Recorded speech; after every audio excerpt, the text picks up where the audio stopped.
Greetings, it is I, Katya Zamolodchikova, your favorite arbiter of art, culture, and taste. I am nothing if not a bon vivant spreading my joie de vivre to those with discerning aesthetic palates and a deep appreciation for composition and color. If you know me at all, you know how much I love staying at home. In fact, there are times when lies and subterfuge are necessary to get me out of my house. And do you know why people have to go to such great lengths to extract me from my domicile? It's because I worked with an interior designer to bring my uniquely beautiful visions to life. Do you dream about transforming your own space but aren't sure how to pull it all together? Or maybe your Pinterest board has you feeling overwhelmed? Well, if that's the case, you need to check out Kola Studio's virtual interior design service. They'll help you get unstuck and transform your home one room at a time. At Kola Studios, they're offering an accessible and affordable alternative to a traditional interior designer.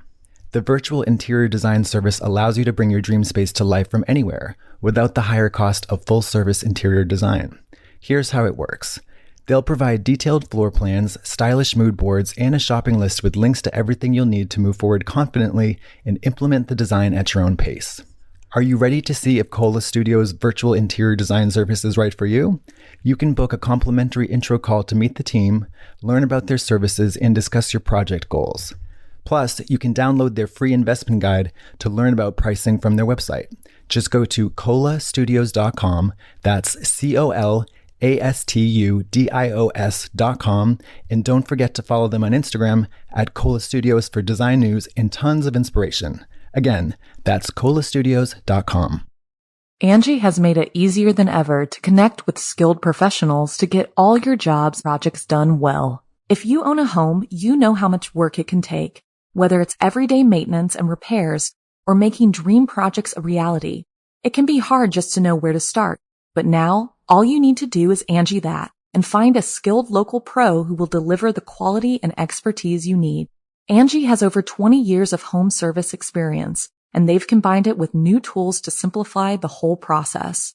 Bring them your project online or with the Angie app, answer a few questions, and Angie can handle the rest from start to finish, or help you compare quotes from multiple pros and connect instantly, which means you can take care of just about any home project in just a few taps. Because when it comes to getting the most out of your home, you can do this when you Angie that. Download the free Angie mobile app today or visit Angie.com. That's ANGI.com. The Royal Psychic. I'm Jason Horton. I'm Rebecca Lieb. And this is Ghost Town.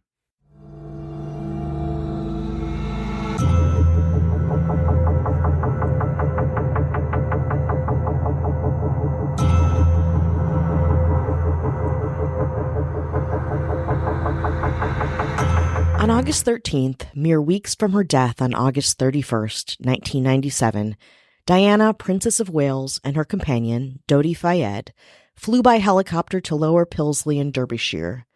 The princess was going to see a woman named Rita Rogers and was escorted to and from her private Harrods copter that landed in a field behind Rogers' modest home. Now, nobody knows what exactly transpired during that half-hour-long appointment, but we do know that it was of great importance to Diana that this meeting happened.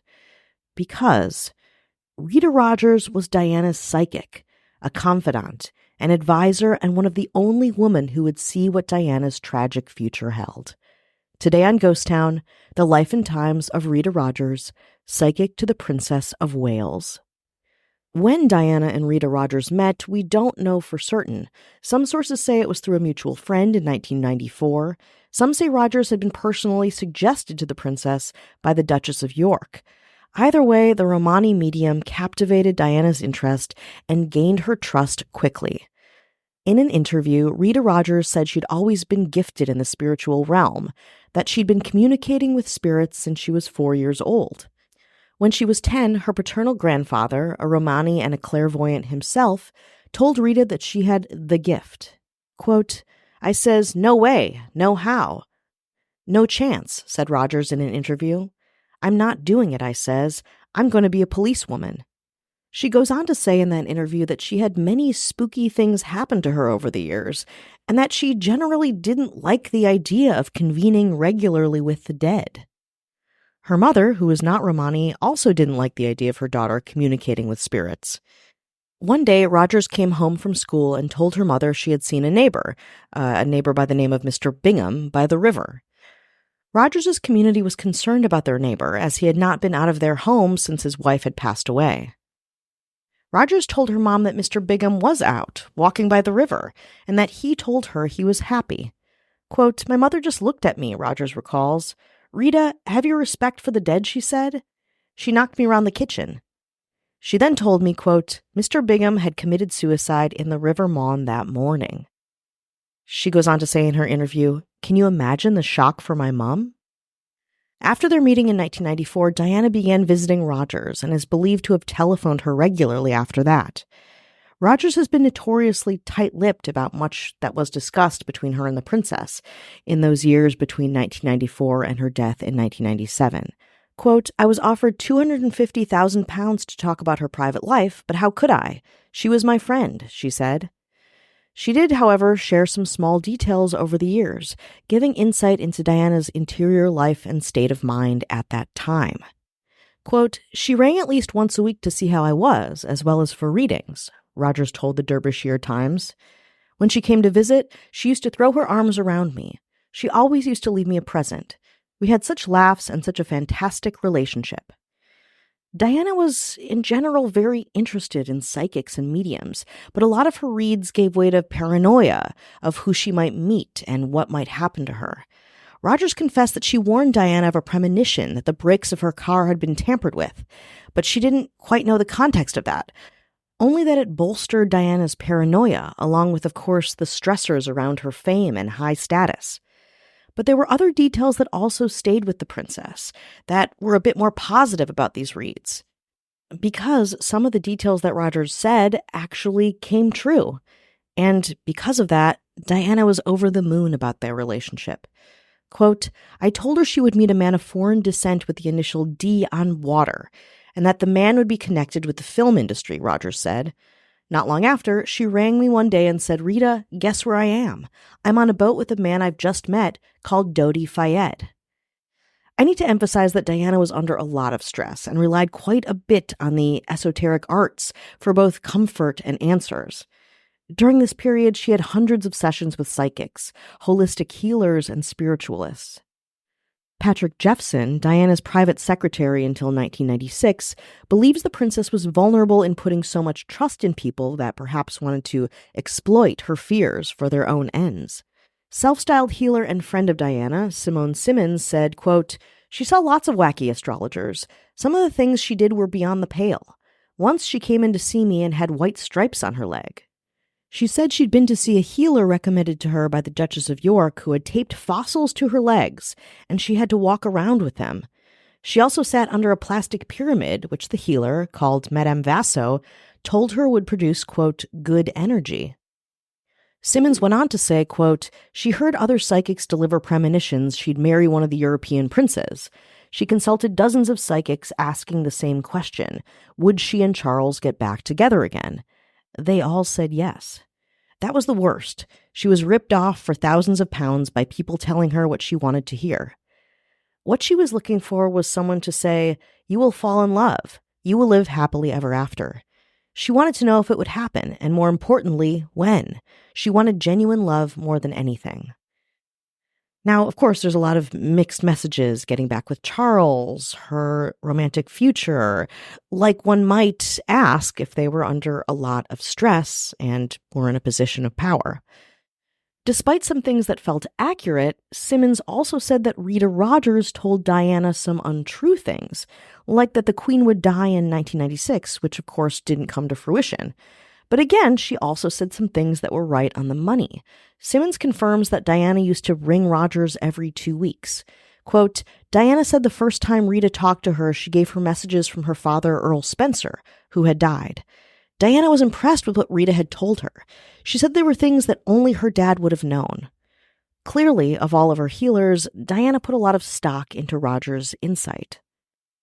The last time Diana would see Rogers was on the 12th of August, 1997, for a half-hour appointment with Dodi at the medium's house. Apparently, Dodi Fayed had been so impressed by Roger's accurate readings that Diana had recounted to him that he had to meet her himself. So the two lovebirds flew to Derbyshire so that he could get a reading of his own. After landing, and when Rogers first encountered Dodi Fayed, she had, quote, a feeling of danger, but she was there to work, and she began the read. While she was reading for Mr. Fayed, Diana was in the backyard. Quote, when I did the private reading for him, she sat in the sunshine on the patio with my husband until we had finished. So what did Rogers say to Dodi Fayed as Diana lounged with Mr. Rogers? Well, it wasn't light, that's for sure. In an interview with the Daily Mail, Rogers said she actually warned Dodi about an accident he might have. Quote, specific details of the color of the car, the tunnel, and told him to always use his own driver. She also told Dodi to avoid France altogether. While those details in retrospect feel eerily accurate, Rogers says that she did not, however, predict that Diana would be with Dodi for the accident that she foresaw. Either way, at that time, the information that was communicated by Rogers to the new couple left a big impression. In fact, so much so that Diana gave Rogers a 15-karat gold necklace from Van Cleef & Arpels, one of her favorite jewelers, afterwards, with a personal note. The note said, quote, this necklace was made for you and comes with so much love to a very special lady with an extraordinary gift. XOXO, Diana. Now, this necklace wasn't just for the read itself, it was also for the hubbub that this visit caused. Paparazzi swarmed Rita Rogers' house, her small town. She was all over the news. So it was really a gesture for a bunch of things, for appreciation, for sorry for your trouble, for your friendship, perhaps. Although, again, compared to Diana, Rogers would state, it was nothing compared to what Princess Diana experienced every day. If you look at pictures of this necklace, it is very beautiful and very personal. It's gold with interlocking hearts, because Diana would tell Rita Rogers, you have a heart of gold. Quote, I was bowled over by it. It was such a lovely gift. Diana, who never paid for the readings, had given Rita tokens of appreciation before, this being kind of the culmination of those. But as a note, she always sent her pink lilies on her birthday, right up until her death. More about what transpired on the day that Princess Diana died, August 31st, 1997, after this break. Greetings, it is I, Kachi Zamolodchikova, your favorite arbiter of art, culture, and taste. I am nothing if not a bon vivant spreading my joie de vivre to those with discerning aesthetic palates and a deep appreciation for composition and color. If you know me at all, you know how much I love staying at home. In fact, there are times when lies and subterfuge are necessary to get me out of my house. And do you know why people have to go to such great lengths to extract me from my domicile? It's because I worked with an interior designer to bring my uniquely beautiful visions to life. Do you dream about transforming your own space but aren't sure how to pull it all together? Or maybe your Pinterest board has you feeling overwhelmed? Well, if that's the case, you need to check out Kola Studio's virtual interior design service. They'll help you get unstuck and transform your home one room at a time. At Kola Studios, they're offering an accessible and affordable alternative to a traditional interior designer. The virtual interior design service allows you to bring your dream space to life from anywhere without the higher cost of full-service interior design. Here's how it works. They'll provide detailed floor plans, stylish mood boards, and a shopping list with links to everything you'll need to move forward confidently and implement the design at your own pace. Are you ready to see if Kola Studio's virtual interior design service is right for you? You can book a complimentary intro call to meet the team, learn about their services, and discuss your project goals. Plus, you can download their free investment guide to learn about pricing from their website. Just go to kolastudios.com, that's KOLASTUDIOS.com, and don't forget to follow them on Instagram at Kola Studios for design news and tons of inspiration. Again, that's kolastudios.com. Sephora stores are everywhere you are. So just pop in when you need a brown lip to match your 90s playlist. A confidence boost before your interview? Or a last-minute gift for mom's birthday? There's always a Sephora near you. Just pop in. Use our store locator to find your local Sephora or Sephora at Kohl's. Hi, hello, how are you? Hello. How you doing? How's it going? We are checking in. This is the check-in. Hello, You know. hello. You know. We want to say hello to anyone who's listening, supporting us, spreading the good word of Ghost Town. Thank you. Mhm. And our government. Hello, hello, hello. Hello. Thank you. Welcome. Goodbye. The mayors. The mayors. They predicted some things, too. They did, and they do. Now, were these predictions helpful? Were they useful? Who's to say? I mean, we might be, but let's hear them. This mayor made a prediction. They said the U.S. version of The Office might not be as good after Steve Carell leaves. What? I know. Oh my God! They put An that out oracle, an oracle for the ages. there. It turns out they were sort of right. Yeah, they Generally weren't speaking, not wrong. They weren't not wrong, and they were sort of right. Yeah, soft agreement on that Yeah, one. soft agreement on Nice that one. work. It was good. They used their powers good. for. Didn't change anything. Mm-mm. Still watched. Of course. That's Mercer Rothermel. Hello. This mayor said, Grey's Anatomy will have way too many seasons. I couldn't even tell you how many seasons that show has. I Yeah. never watched an episode. I've got my whole life without watching an episode. Me too. That's so. It could be strange. season 90. Yeah, it could be season 4000, season 20. Yeah, I don't know. I or mean, somewhere in between. Well, this mayor said Enough's enough. too many. And people were like, oh, we'll still keep watching it because it's called Grey's Anatomy. Yeah, We don't people know. love that. We don't know. show. And we like a comfort. Yeah. Well, she tried. That's Casey Weber. Hello. And this mayor said, stop spinning off the Big Bang Theory. There's too many Sheldons. Young Sheldon is now old. And now it's like just different. Why is there a Sheldon universe? Yeah, it's the multiplicity Sheldon effect. But they people didn't do listen. like it. They do like it. People do like that show. And they're spinning it off to something else. Again, Oh something else my I've never God. watched. It's unholy at this point. This mayor tried. It's Matthew Clemens Leray. Hello. Now, this mayor was pretty much in my brain that said, why didn't you make a third season of Mindhunter? It was a really good show. Have you watched Mindhunter? No, but I've been recommended I it. loved Okay, Mindhunter. I And it gotta really watch it. fits in with I gotta like watch what it. we, you know what I mean? What we do on and this pod. Really good quality show. And they're Mhm. just like, I don't know. Not another, how about not? And it was really needed a third season. And they were talking about it. And this mayor was like, you should not do this. It's not a prediction, it's just a recommendation. Yeah, but they knew ahead of time. They're like, you're gonna dig yourself into a hole. It's gonna be end of second season. And you're not gonna pay off a lot of this stuff. Gotcha. It's Kelly Meehan. This mayor was like, the show Lost seems like a really good idea, but do the writers just not know what to do with it at a certain point, and at the end really doesn't pay off? I've never seen Lost. Oh, really? Oh my God, it's Maybe I tried to watch one episode, and I know it's like Yeah. good, but then it's also really, really good. historically people say that kind of like however it ended was kind of like not satisfying. Talk about a show forsaking its absolutely dedicated and intelligent audience. That's Lost. And I know because I've been rewatching it. So this, again, another recommendation.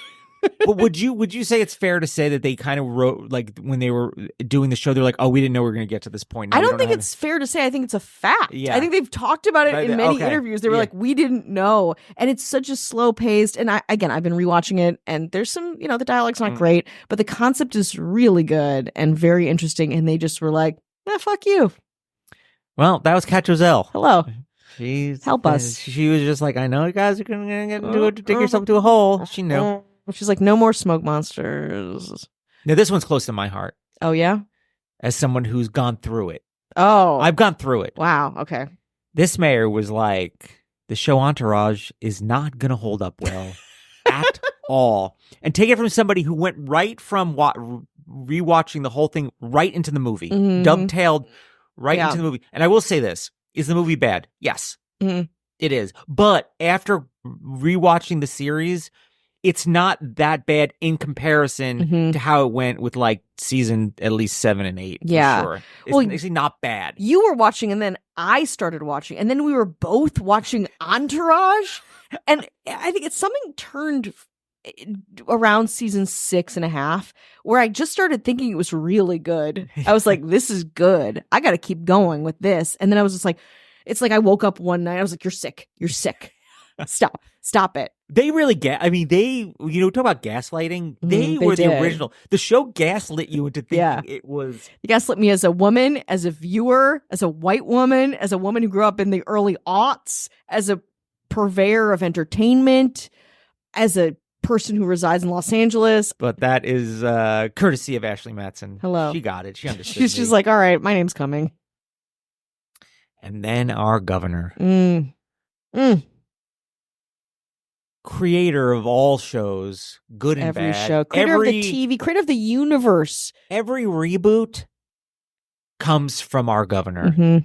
From 90210 to Hawaii 5-0.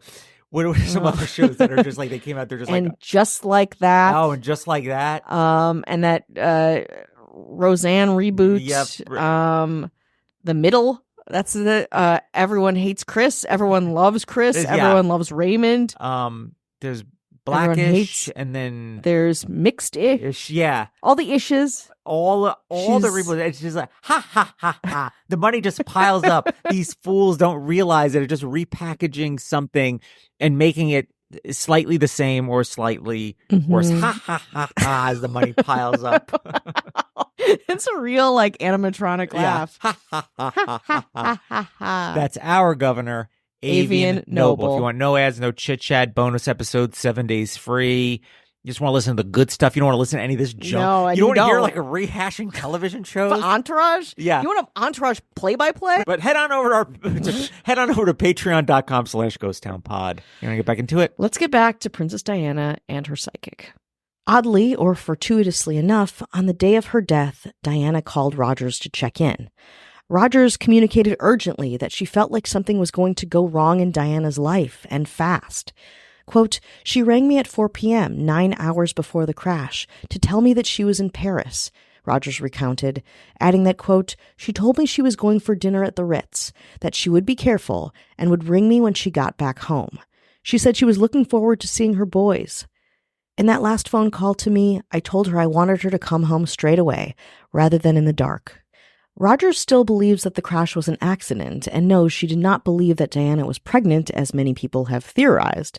She also adds that Diana and Dodi were, quote, very happy. It warmed your hearts to see them together.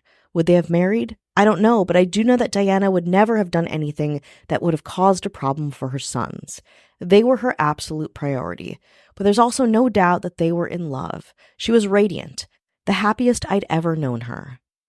Later that night, Rogers fell asleep, but woke up to see on the television that Dodi Fayed had died in a car crash. Quote, I rang Diana's mobile, but I only got her voicemail, she said. I've helped to save so many lives in the past by giving warnings in time. I don't understand why I couldn't save hers.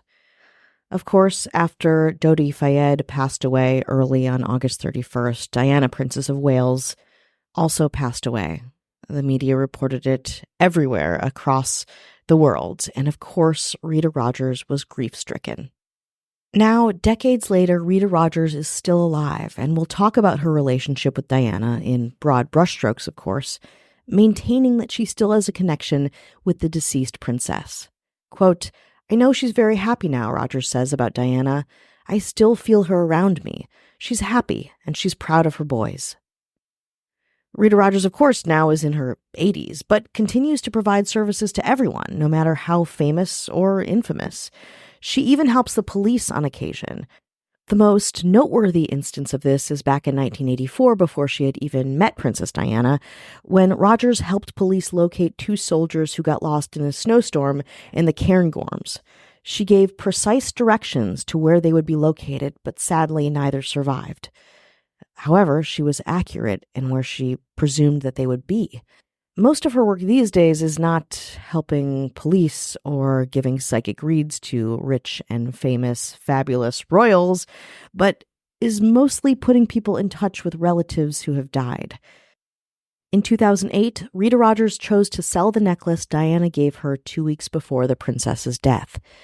People wondered why she'd want to do this, and Rogers' answer is complicated, beginning with her diagnosis with throat cancer 2 years before. The grueling treatment, which involved extensive surgery to her neck, has given her a new perspective. Quote, "This necklace was something really special because of the thought behind it. Since the cancer, I've not been able to wear the necklace, and I was worried about what to do with it. I have 4 daughters and wouldn't want to favor one over the other. I thought about having the necklace broken up and made into 4 pieces of jewelry in some way, but that didn't seem right. It's too lovely to spoil. So with great reluctance, I've decided to sell it and split the proceeds between the girls. I also want to make a donation to a local hospice in memory of Diana, because she and I often talked about her work, and I know she was very interested in supporting those who are dying. She had spoken to me of working with Dodie to set up hospices worldwide, just weeks before she died." People also asked if Diana would be insulted that Rogers sold such a special gift. Quote, "I know she doesn't mind. Others may criticize me, but I'm clear on this. Diana wasn't sentimental about possessions, and I know she wouldn't want her gift to cause a problem between my girls. She always asked after them, and even invited them to Kensington Palace for tea. I have had contact with her since she passed over, and I know she is happy." The necklace sold at Christie's South Kensington on June 2008 for £13,750, approximately $18,000, a gift in the hands of someone whom I hope appreciates Diana's spirit and her immense trust she had in Rita Rogers and her connection to the great beyond.